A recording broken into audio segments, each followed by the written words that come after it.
Hello guys, welcome back to our YouTube channel. Guys, for today's video, ito naman yung ating latest update kay Huawei guys. Ang mga nagtatanong nga pala at nagre-request ng Huawei, ito na po yung ating latest update. At syempre guys, meron silang bagong release ngayon. Tamang-tama yan sa mga naghahanap naman ng bagong release ni Huawei. So ito guys, yung bago natin. Then, si Y72. Yan, check natin to si Y72. Ayun guys, umpisahan na natin. Tapos sasama na rin po natin yung mga tablet ni Huawei. Ito guys, yung mga tablet nila, meron sila ditong Huawei MatePad 11. Okay guys, ito para sa latest update natin ni Huawei. Ito guys, Nova 11 series, sa mga nagtatanong dyan. Tapos guys, ito naka-price drop po to si Nova Y70. Pero ang alam ko guys, si Y71 na po yung kanilang latest. Ito na yung pumalit sa kay Y70.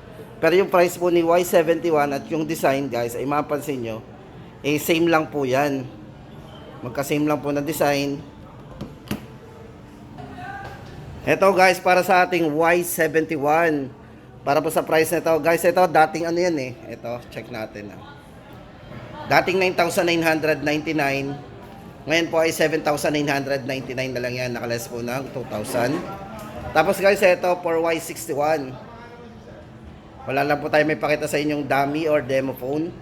Ito guys, dating 7,999 naman, ngayon po ay 5,999. So yun po, naka-discount din tayo ng 2,000.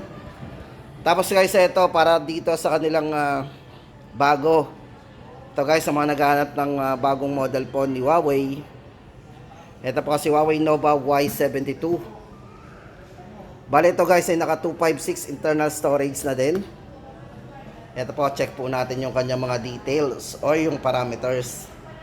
Kasi ito, maganda dito, meron tong 6,000 mAh battery. Grabe, laki ng battery nito.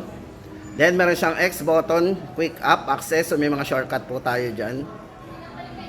Tapos, naka-large 256 internal storage. 50 megapixel po para sa kanyang AI dual camera. Yan po yung ating bago ngayong Y72. Check po natin yung kanyang design and camera. Check muna natin yung design nito. Ayan, para meron tayong idea kung gaano kaganda yung bago po nila ngayong Y72. Tapos sa camera guys, ito naman yung kanyang 50 megapixel AI camera. Then sa video,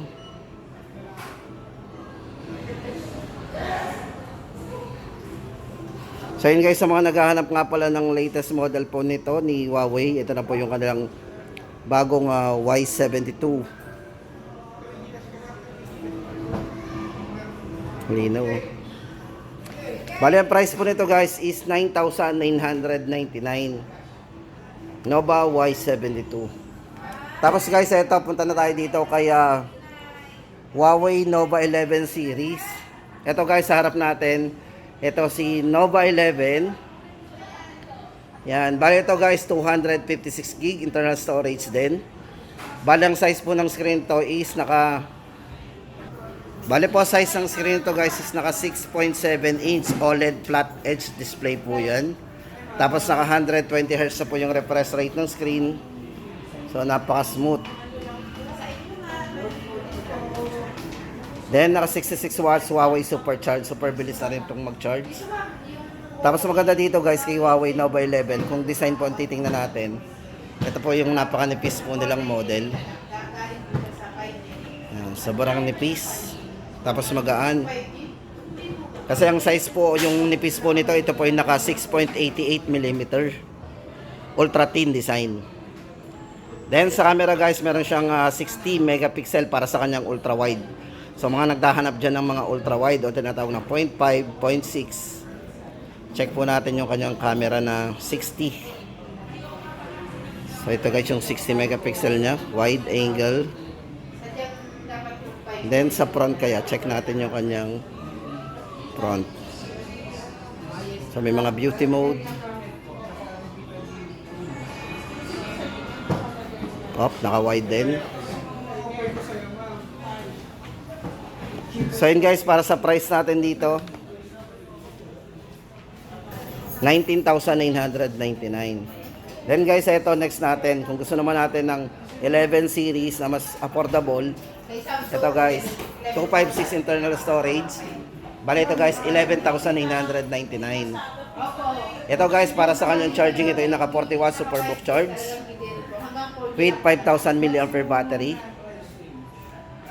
Size po ng screen, naka 6.8. Laki ng screen ito, naka 6.8 po yung size ng screen.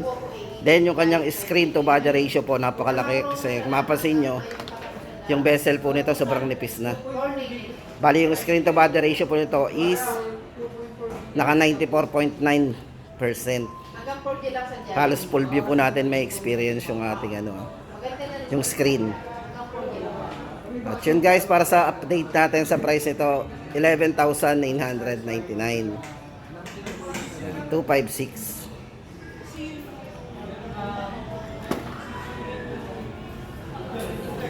Tapos yung Pro naman guys, ito check po natin yung Pro. Ito po, dito na po natin tingnan yung Pro nito. From 33,999 less 4,000 guys, 29,999. Tuloy-tuloy pa rin yung kanilang promo.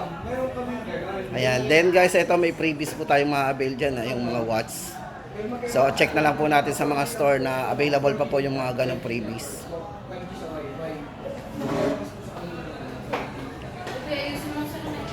Tapos guys, ito para sa tablet, ito si Huawei MatePad. Ito po yung paper matte edition. So napakaganda po niyang hawakan yung screen nito. Kasi naka paper matte. Ito po ang price natin, 29,999. Bali ito po, naka 8 gig 128 na po. Yan. Yan, sa mga naghahanap po ng tablet po ni Huawei. Ayan. So may kadipisan din to. Then maganda dito guys, naka quad speaker po yan. So naka quad. May experience po natin dito yung surround sound. At syempre may malakas na volume yan. So ayan po siya, naka paper, like writing with Huawei Notes. Then anti-fatigue paper matte display. So napakaganda po ng display nito. At PC level productivity. And immersive sound effect kasi nga po may magandang sounds at naka quad speaker. Ito po si MatePad 11, 29,999. Tapos ito guys, baka may naghahanap pa po sa inyo to Huawei MatePad SE 10.4. So pagdating sa tablet guys, ito yung affordable ni Huawei. Para po sa kanyang Wi-Fi na 64GB guys, ito 8,999 ang ating price update. At kung 128 naman po, ito maganda dito guys sa 128 nya, 12,999. Ito po ay LTE. So meaning to say guys, ito ay pwede natin lagyan ng SIM. Pwede po dito ang call and text. Yan. Kung hindi po available ang Wi-Fi, syempre maglo-load lang tayo para doon sa ating SIM at makakapag-internet na po tayo. So yun maganda dito sa 12,999. Syempre kung gusto naman natin ng budget, 8,999 yung okay na rin Wi-Fi. Bali sa design naman po ng dalawa, yun lang naman po pinagkaiba nila, yung kanilang variants ng internal storage at yung Wi-Fi. So yun guys, para sa update natin sa tablet nila. Tapos guys, ito naman ang update natin for Huawei MatePad 11.5. Guys, ito bali ito ay naka paper matte edition din. Then maganda dito guys, sa mga abot po, ito po ay may freebies na worth 11,998.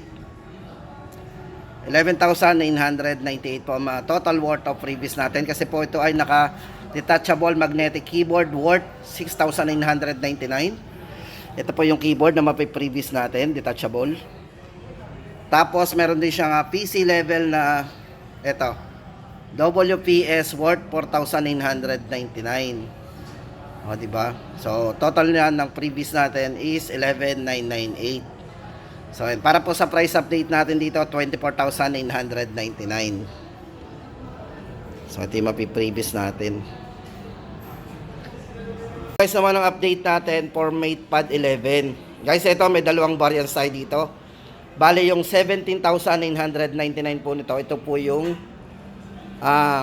6GB 128. Yan, 6GB RAM 128 internal storage. Bale ito po ay LTE. Pwede natin lagyan ng SIM Yan, 17,999.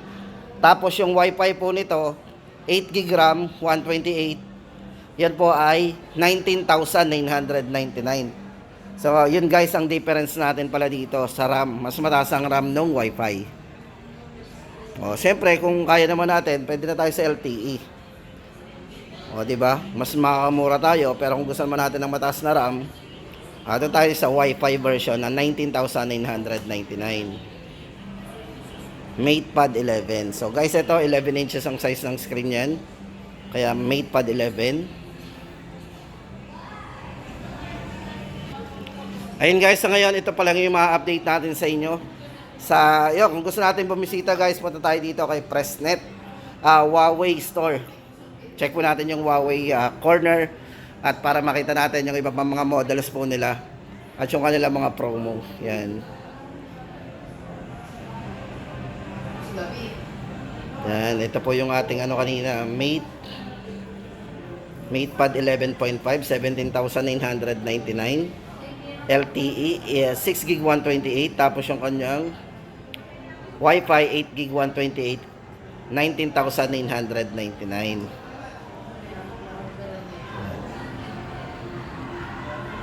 At yun guys, ito nagtatapos ang ating update sa mga model po ni Huawei ngayong February 26, 2024.